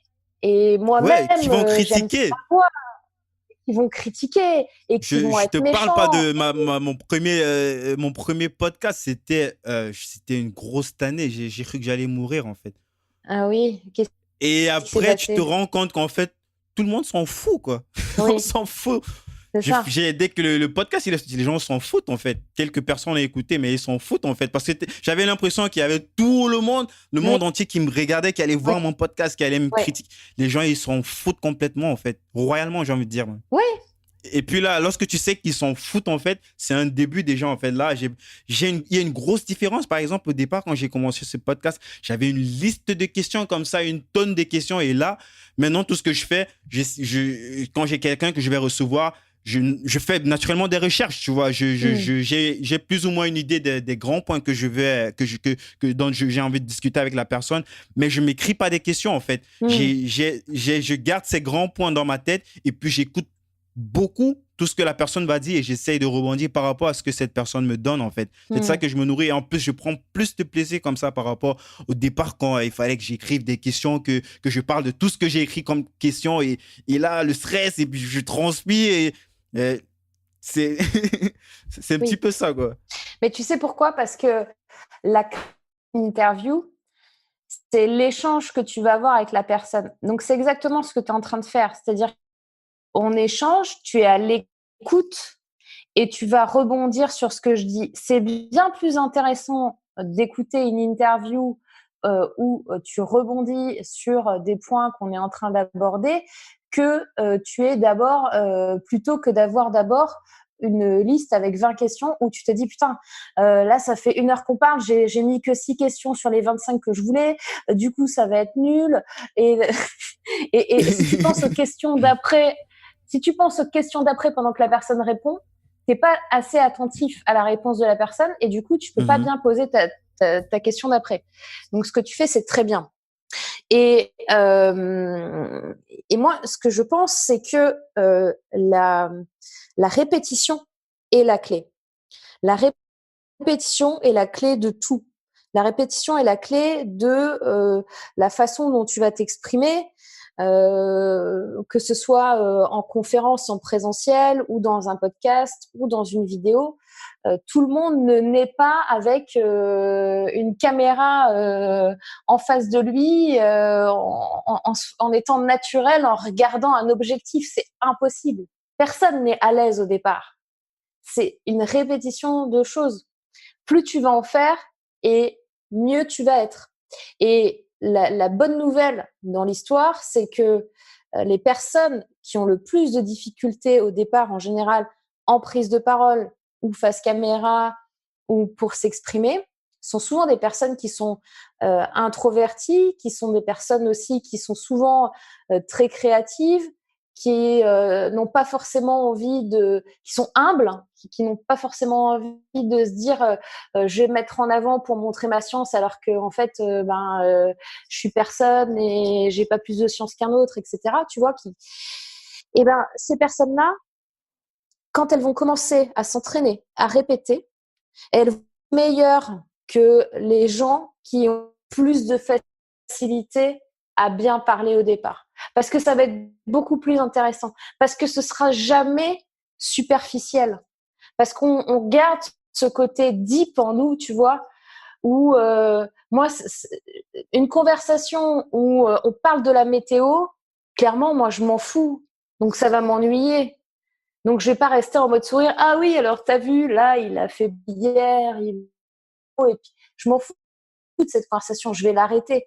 Quelqu'un qui est à l'aise à la parole, lui, il va te raconter que l'année dernière, à cette époque-là, il faisait plus de soleil, et puis là, c'est vrai.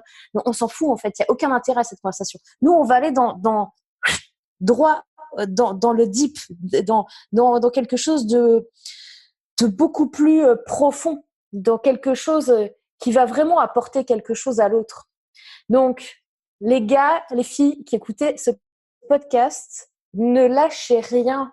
Vous pensez aujourd'hui peut-être que vous n'avez pas les capacités ou vous n'arriverez jamais à parler à faire une conférence comme Steve Jobs, par exemple. Mais vous savez combien d'heures Steve Jobs il passait à préparer cette conférence qu'il faisait en mode naturel jean basket? Il passait des heures et des heures et des heures. C'était à la virgule près, c'était chronométré. Donc moi, je peux vous assurer qu'en s'entraînant, en répétant, on y arrive. Et encore plus les gens qui n'y arrivent pas maintenant. Voilà. Excellent, merci beaucoup, Morgane. Ouais, je crois que cet épisode, les gens, ils vont sursauter sur leur siège dans le RER ou, en marchant ou à vélo en faisant la vaisselle. Morgane, on a vu un petit peu tout ce que tu faisais et puis la question que tous les gens se posent. J'ai déjà posé cette question plus de 1000 fois pendant Ouais, l'interview. ouais. C'est quoi tes secrets en fait pour bosser? C'est quoi tes soupapes dans la semaine? Des outils spécifiques pour t'organiser, pour faire ces 1000 et une choses que tu fais tout le temps? Comment tu fais pour Alors, t'organiser? euh, alors moi, j'ai créé ma propre méthode d'organisation, bien sûr, Mhm. qui s'appelle la méthode Forcément. Oui. Mais oui. Donc, oui, parce que moi, j'ai testé. Alors, oui, il y a un truc qu'il faut savoir aussi, c'est que moi, je teste tout. C'est-à-dire que quand Mhm. je te parle d'un sujet, c'est que j'ai déjà testé tous les trucs possibles et imaginables sur le sujet, quoi, et que je sais de quoi je parle. Donc, sur Mhm. l'organisation, j'ai testé la GTD, la Pomodoro, enfin, Pomodoro. tout. J'ai tout fait. Tout fait, tout fait, tout fait. Il n'y a rien qui me va. Donc, comme il n'y a rien qui me va, qu'est-ce que je fais? Je crée ma méthode. Donc, ma méthode, c'est la méthode oui. Oui qui veut dire obligatoire, urgent, important. En quoi ça consiste? Ça consiste à faire 3 par jour, soit obligatoire, soit urgente, soit importante, si possible le matin. Et à avoir ton planning qui est occupé maximum à 70%. Et Pourquoi là, 70%? tu peux... Parce que tu vas toujours avoir, enfin pas toujours, tu risques d'avoir des choses, Des imprévus? euh, des imprévus qui vont rentrer dans ton planning. Donc ça peut être des imprévus perso, ça peut être des imprévus pro. Et aussi, très souvent, en tant qu'entrepreneur, tu ne t'accordes pas assez de temps. Donc moi, dans mes 30% de planning qui n'est pas plein, eh ben, c'est OK pour moi si le mardi à 16h, tu vois, mettons, je sais pas, entre guillemets, mon planning pro est fini à partir de 15h30, j'ai plus rien à faire parce que j'ai fait ma méthode oui et que tout est bon. Eh ben, je peux sans avoir de, j'allais dire complexe, c'est pas complexe que je cherche, sans être méchante avec moi-même, c'est pas ça, sans De remords ou... tu comprends? Oui, voilà, sans être Ouais. euh, Genre le sentiment que culpabilité. tu n'as pas tout fait. Ouais, Culpabilité. qu'il manque quelque Voilà. chose. Culpabilité, ouais. Sans avoir de culpabilité, me dire, OK, bah, en fait, à partir de 16h, je vais me mettre sur la console et je vais jouer à Red Dead Redemption 2, quoi. Tout C'est un simplement. exemple ou c'est vrai? Non, je joue aussi. Non, Ah je suis bon? une joueuse.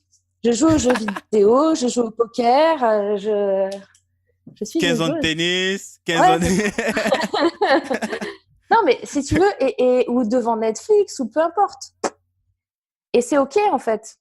Tu vois? Ou alors, tu vas te balader dans la forêt. Enfin, il y a pas d'exemple, il y a pas de truc. Je vous dis pas qu'il faut jouer à la console 12 heures par jour. Moi, la console, ça m'a sauvé la vie dans le sens où, comme j'ai des problèmes psychomoteurs, et ben ça m'aide en fait au niveau de mes connexions synaptiques, d'utiliser plein de touches avec les deux mains et de pouvoir piloter un bonhomme. C'est con, mais ça m'aide. Mais ça fait sens complètement, ouais. Voilà. Donc, ou de lire un livre, ou de rien faire, en fait, de s'asseoir Ouais, et de rien faire, de prendre un café, je sais pas. Et que c'est OK, ouais. et que tu sois pas en mode stressé, attends, il est 16h, non, non, non. Tu vois, et là, en fait, ça te permet de faire ça, tout simplement. Et ça fait un bien fou, en fait. Parce que si tu t'occupes pas de toi, tu peux pas t'occuper des autres. C'est pas possible. Et tu vois, typiquement, mes journées qui sont remplies à 70%, bah, si j'avais pas ça et que j'avais eu mes journées qui étaient à 100%, j'aurais jamais pu faire le sommet entreprendre au féminin en 3 semaines. Ouais, forcément, Ouais. forcément. J'ai récup Là, 30% tous les jours là-dessus, tout simplement. ouais, on comprend petit à petit, en fait. Ça devient logique, en fait. Il y a une partie de ton temps que tu récupères sur la marge que tu mets comme urgence et tout. Mais c'est vraiment... À implémenter, je pense que ça va être autre chose aussi. Il faut vraiment un état d'esprit. Il faut déjà y croire. Comme c'est ton cas, toi, tu es une convaincue de ce que tu fais. Ah bah, je suis convaincue puisque le truc normal ne fonctionne pas en fait.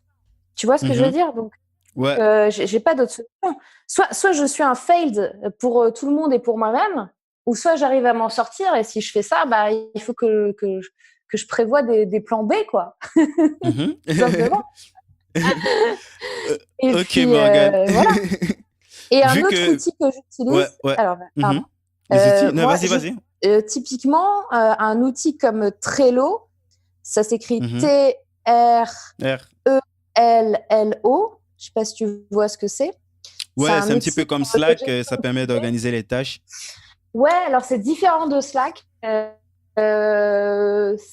C'est plus en mode. Avec des tableaux, comme ça, tu Ouais, peux. c'est plus en mode board, si tu veux. Moi, je suis très post-it.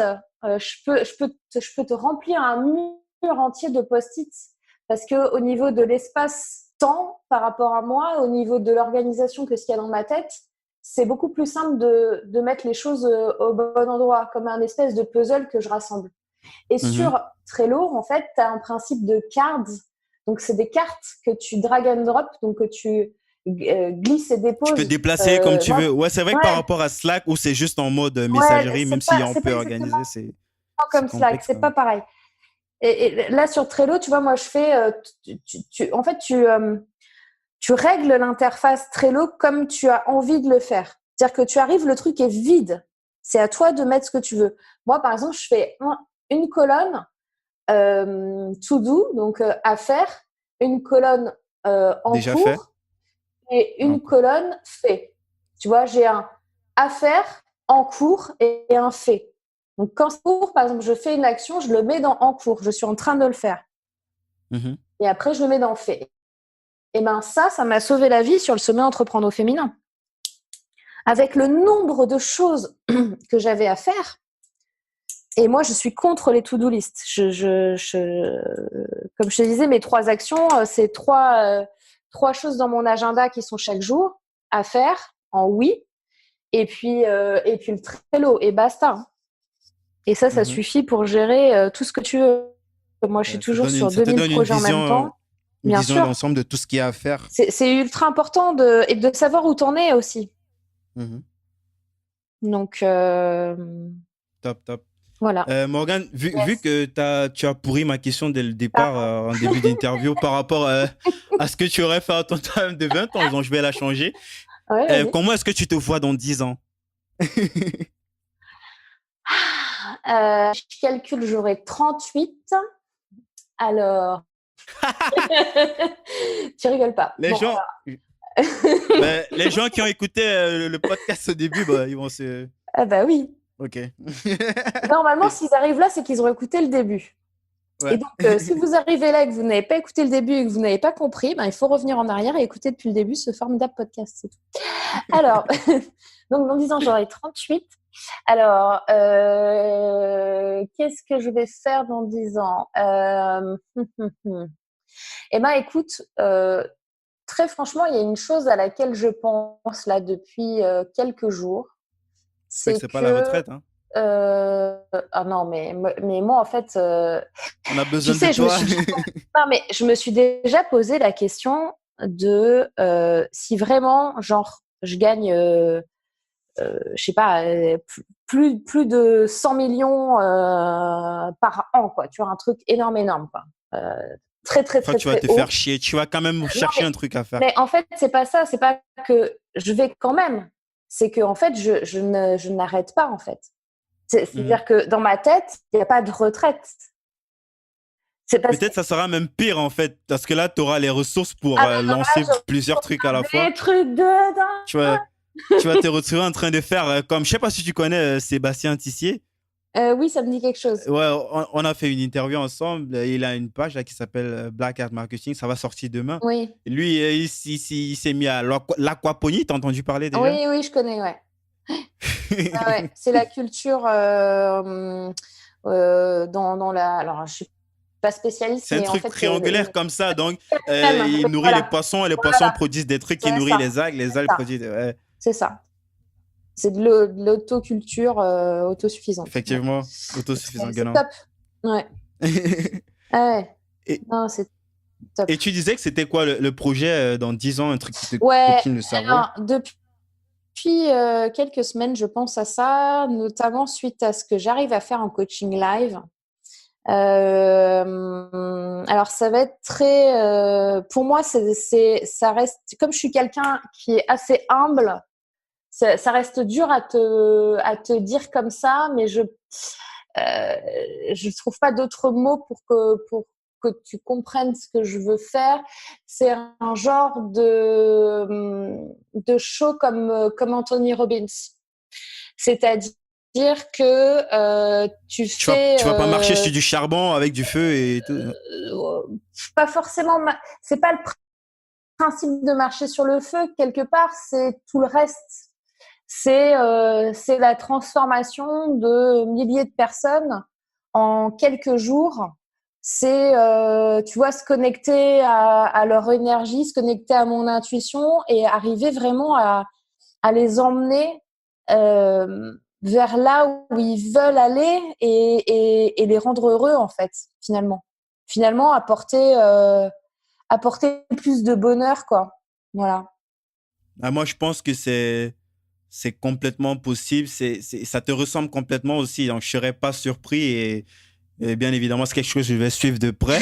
Je sais parce que je te connais avec tout ce que t'as lâché sur ce podcast. Je pense que j'ai une petite idée un petit peu de ta personnalité. Lorsque tu as un truc qui te trottine déjà dans la tête, il y aura des landing pages qui vont se balader quelque À un temps moment donné, après. oui, à un moment donné, oui, sûrement. Mais là, D'accord. comme je t'ai dit, ça Euh, vient de sortir là dans ma tête, donc voilà. mhm. Mm.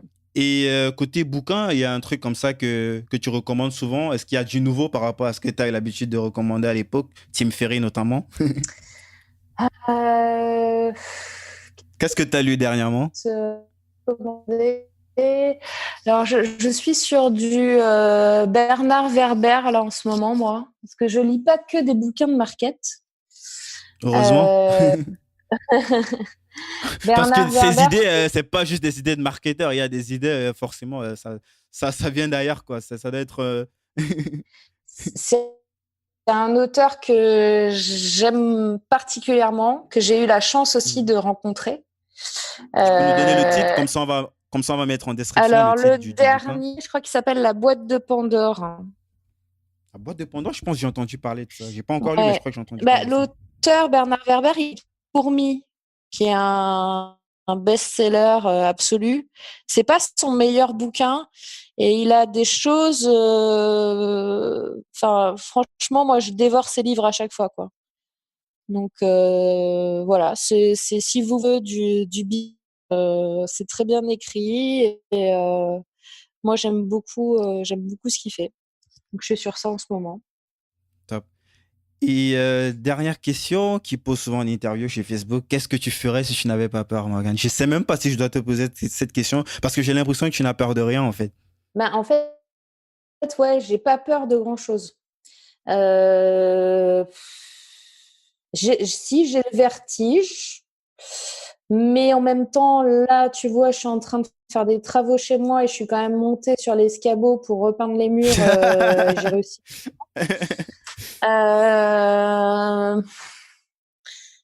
Euh, qu'est-ce que je peux te dire? J'ai déjà entendu cette question et du coup, je disais, mais en fait, je m'en fous, donc j'ai pas peur, en fait. Ouais, C'est, c'est ce que je me disais un petit peu. ouais, c'est Parce ça, que... hein. Je peux pas te dire autrement parce que il y a rien qui me bloque en mode peur, que ce soit, non, honnêtement. Ok, top.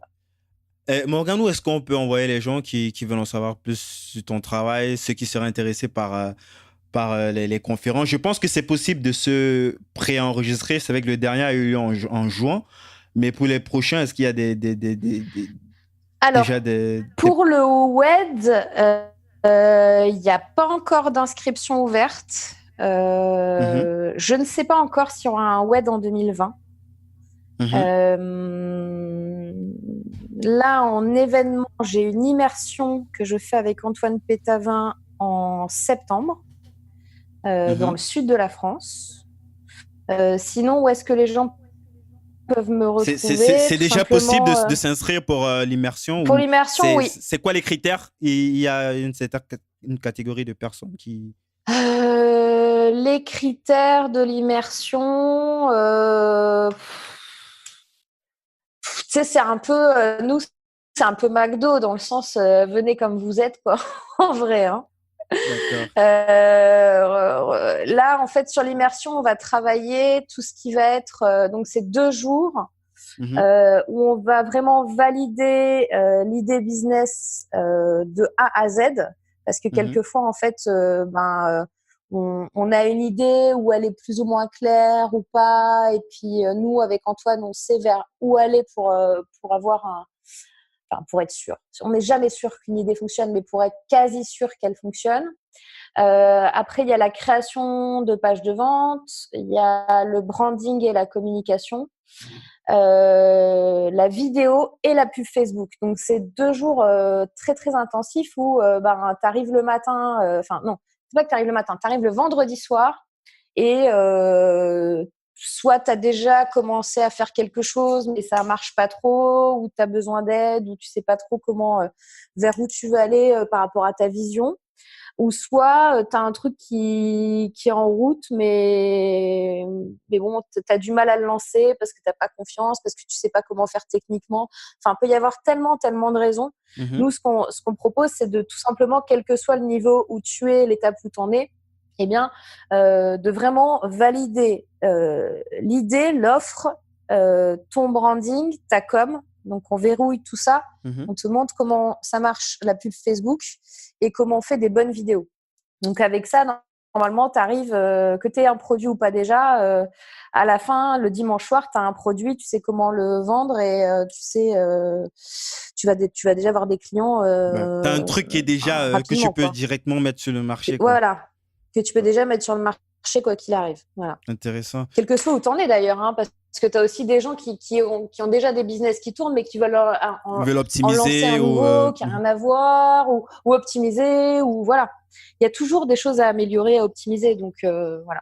Donc mhm. non, ça va être cool, on va bien s'amuser. D'accord, tu vas me passer les liens, on va le mettre en Ouais, description. je te donnerai le lien. Et là, je veux profiter, je voulais le faire en live parce que si c'est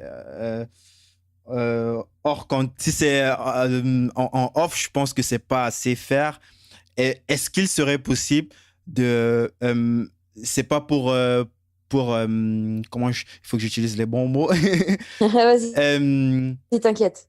c'est pas pour dénigrer la qualité de ce que vous allez faire, mais est-ce qu'il y aurait moyen pour ma communauté de, je sais pas, mettre peut-être quelques petits tickets de réduction pour peut-être les 2 ou 3 personnes qui sont allées jusqu'au bout? Je sais pas, on pourrait faire un tirage au sort pour tous ceux qui seraient intéressés par email, par exemple. Écoute, moi je te dirais oui. Oui, volontiers. Il faut que je vois avec Antoine parce qu'en plus, moi, là, c'est pas moi qui gère le paiement, c'est lui. Mhm. Donc, s'il y a un coupon de réduction, c'est lui qui peut le faire. D'ac- Donc, faut que je vois avec Antoine, D'accord, donc mais pourquoi pas? c'est pas encore sûr, mais je dis déjà en avance. Si c'est sûr, lorsque l'épisode va sortir la semaine prochaine, il y aura probablement un coupon avec. Ce serait bien que ce soit avec des brouillards. Des brouillards. Mais au pire, il faudrait qu'il t'envoie un mail et que, tu vois, on peut trouver on peut peut-être faire, je sais pas, 100 ou 150 euros. Enfin, je te dis ça, j'improvise. Hein. Il faut que je Mhm. valide avec Antoine. Mais, Ouais, je confirme mais, l'information lorsque l'épisode va sortir, mais en tu fait. vois que peut-être que les gens t'envoient un mail, tu vois, Mhm. tout simplement, qui t'envoient un mail s'ils veulent s'inscrire pour avoir un coupon avec 2 € de réduction. Et, euh, et ça, on verra ensemble derrière. Top. Merci beaucoup, Morgane. Du coup, tu as dit Bah, de rien. on peut aussi t'écrire sur les réseaux. LinkedIn, c'est OK pour toi? Yes. Alors, LinkedIn, tu as aussi ma page Facebook. Bien sûr, on va mettre les liens en description. Et mon Instagram. Mhm. Voilà. Et puis là. Ok.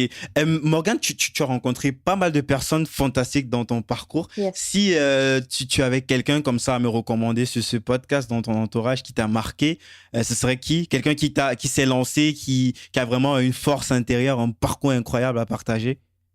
Euh, il y en a plein. Tu veux que je donne des noms maintenant ou euh, Tu peux citer un nom et puis un ou deux noms. Et puis on va aller le spammer sur son truc pour qu'il vienne en interview chez moi. Bah écoute, il y a Jérôme O'Haraud, qui est quand même champion du monde de mind mapping, qui est un très bon ami à moi. Il y a Antoine Pétavin, bien sûr, si je le cite pas, c'est mon Bon, associé Antoine, préféré. Donc voilà. c'est la Euh, base. Il y a Nicolas Penn, que j'aime beaucoup aussi. Le problème quand je fais ça, c'est que là, je te cite des noms, mais j'ai tellement de gens que j'aime beaucoup, en plus qui sont des amis, que là, si je Et ne les pas autres, tous ils les... vont se fâcher, mais tu m'as pas cité, tu Mais m'as pas cité. ouais, cast, t'as parlé de lui, et puis moi, j'étais pas dedans. Ce qui est normal. Enfin, moi, je le prendrais super mal. Tu vois, si Antoine, là, il est dans un podcast et qu'il me cite pas, je le tabasse derrière. Tu vois, normal. Bah oui. Après, on dit oui, ça fait rien. Non, ça fait pas rien. C'est pas sympa. Non, c'est pas juste. C'est pas juste pour les autres. Il y a Jordan, il y a... Ok. Non, il y en a plein. Et comme ça, à la fin, tu peux profiter, tu dis, et tous ceux que j'ai pas cités, il y a vous aussi. Ok, Morgane. J'ai quelque chose pour toi, Ouais. Morgane. C'est un petit peu le concept de l'émission. C'est un bouquin de Marc Simoncini. Tu connais, le créateur du site de rencontres payant Oui, français. Je crois que c'est oui, l'un oui, des oui. premiers. Oui, je le Mythique. connais. Ouais. Mhm. Il est notamment aussi le fondateur du fonds d'investissement Jaina Mm. Capital. Le bouquin s'appelle Une vie choisie. Je pense que tu vas l'adorer. Yes. Il revient un petit peu sur son parcours à l'époque de Mythique et tout. C'est un super Top, bouquin. top, cool. Mhm. Donc, merci encore, Morgane, d'être passé. J'ai beaucoup appris. J'ai pris beaucoup de plaisir aussi à échanger avec toi et je pense qu'aussi les auditeurs de ce podcast ça sera pareil, quoi. Donc, salut. Salut. Merci d'avoir été avec moi jusqu'au bout de cet épisode de Débrouillard. Si vous avez apprécié l'émission, la première chose à faire est de le dire à l'invité via les réseaux sociaux. Vous trouverez le lien de ses profils dans la description de l'épisode. Faites-le, c'est très important pour le remercier et pour montrer que Débrouillard est écouté. Presque aussi important, abonnez-vous au podcast et laissez un avis sur Apple Podcasts ou iTunes. 5 étoiles de préférence, ça permet à Débrouillard de monter dans les rankings et d'être donc découvert par de plus en plus de gens. Toutes les informations pour savoir comment vous abonner et ne pas rater les prochains épisodes sont sur débrouillardpodcast.com. Et à cette adresse-là, vous trouverez les informations sur comment me laisser les évaluations iTunes.